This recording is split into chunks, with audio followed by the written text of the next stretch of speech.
రుద్రాభిషేకం అంటే ఏమిటి? ఎందుకు చేస్తారు? ఎప్పుడు చేయాలి? ఎలా చేయాలి? స్టెప్ బై స్టెప్ ఏ శాస్త్ర కథలు ఉన్నాయో, దానివల్ల కలిగే ఫలితాలు, రోజువారీ జీవితానికి ఉపయోగాలు. రుద్రాభిషేకం అంటే ఏమిటి? మన హిందూ సాంప్రదాయాల్లో శివుడికి చేసే అత్యంత పవిత్రమైన, శక్తివంతమైన పూజలో ఒకటి రుద్రాభిషేకం. రుద్ర అంటే భగవానుడు శివుడు.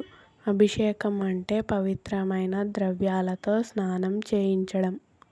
అంటే శివలింగాన్ని పాలతో, నీటితో, తేనెతో, గంగాజలంతో, పంచామృతంతో శుభ్రంగా, పవిత్రంగా స్నానం చేపిచ్చు పూజనే రుద్రాభిషేకం.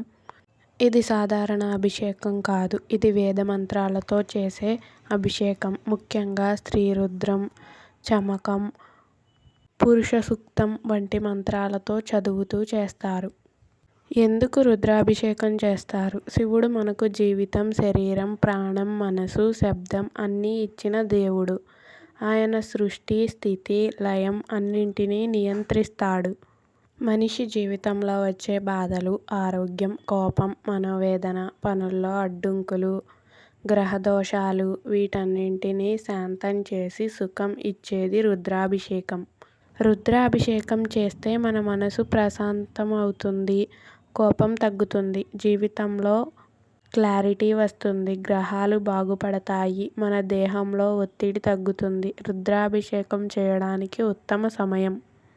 రోజు శివునికి ప్రత్యేక సోమవారం శివుని పూజకు ఉత్తమ దినం. ప్రదోషం సాయంత్రం పాప విమోచనం. మాఘమాసం, కార్తీక మాసం శివపూజ ఉత్తమ ఫలితాలు. శివరాత్రి అత్యుత్తమ ఫలితాలు. జన్మదినం, వివాహం రోజు శుభ ఆరంభం. గ్రహశాంతి కోసం ఆదివారం, మంగళవారం చేయడము మంచిదే.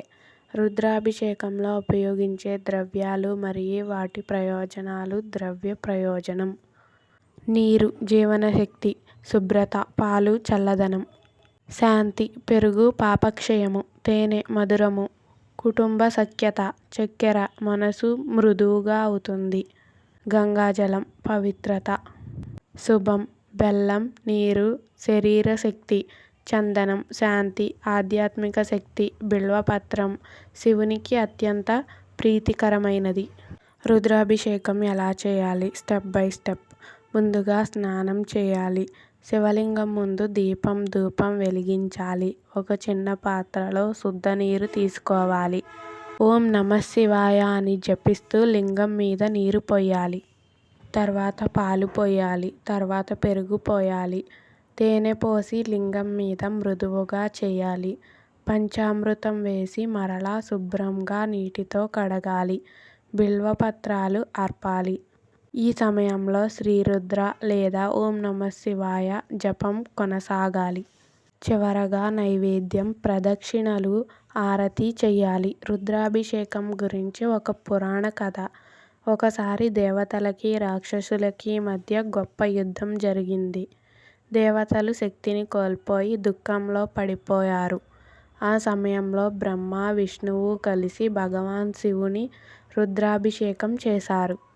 శివుడు సంతోషించి దేవతలకు శక్తి, ఆరోగ్యం మరియు విజయం ఇచ్చాడు. అదే నుండి యుద్ధం అంటే సమస్యలు, రుద్రాభిషేకం అంటే సమస్యలకు పరిష్కారం అన్న భావం వచ్చింది. రుద్రాభిషేకం వల్ల ఏమి ఫలితాలు వస్తాయి?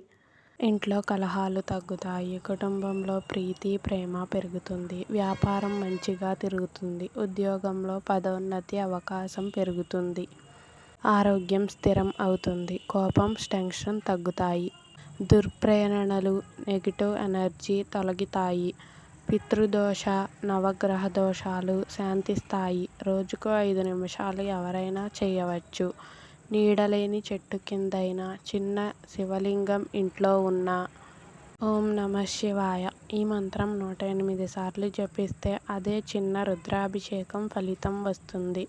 ఇలా రుద్రాభిషేకం అనేది మన జీవితానికి శాంతి, ఆరోగ్యం, ఆధ్యాత్మిక శక్తి, శుభ ఫలితాలు ఇస్తుంది.